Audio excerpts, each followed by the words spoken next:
Okay, in this video, we're going to take a look at the material section in Schoology. So when you first log into Schoology, you'd go to courses, and then you would find your sandbox or whatever section you're working in.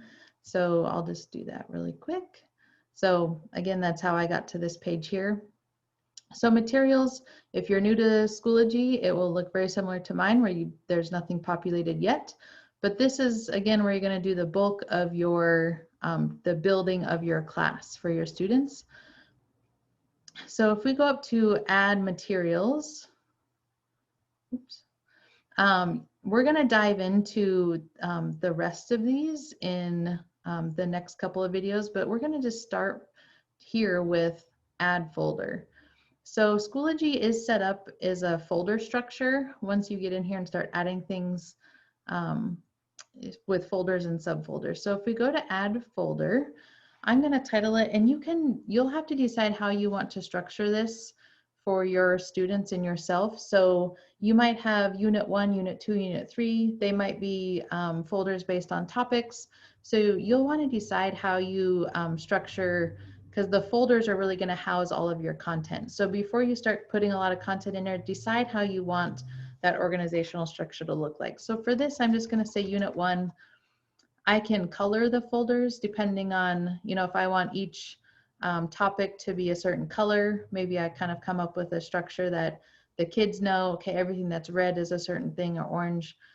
So colors can help give some clues, visual clues for students and for yourself.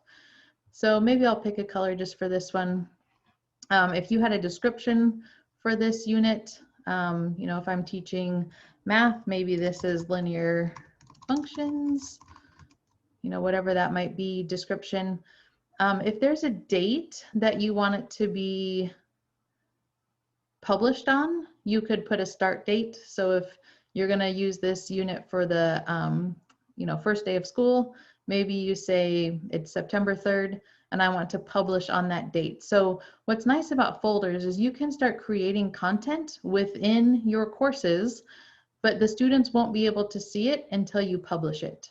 So this availability is really nice if you want to get ahead and start putting some content in there, or from year to year, you know that you're going to use things and you want them ready, but you don't want kids to start getting in there quite yet. You can leave it unpublished, or you can tell it to publish on a certain date. And if you do publish during date range, it'll give you that end date. So there's some different features in here that you can choose to use, but you don't have to. But it is kind of handy to know that you can choose to publish on a different date. So for now, I'm just going to say it's published. I won't worry about a start or an end date, and I'm just going to create this folder. When you create a folder, it shows up now in this, if you want to think about it like a stream. So I can start adding, if I know what some of my other units, I might say, even if I don't have a lot of content in there yet, or any content, I know that I can start just putting in my units, so I have that structure in place. And those folders, similar to how we'd see other file folders structured, they will just stack one underneath another. If I want to do a subfolder, I can either create a new folder within this folder, or let's say I know that I want a folder in here.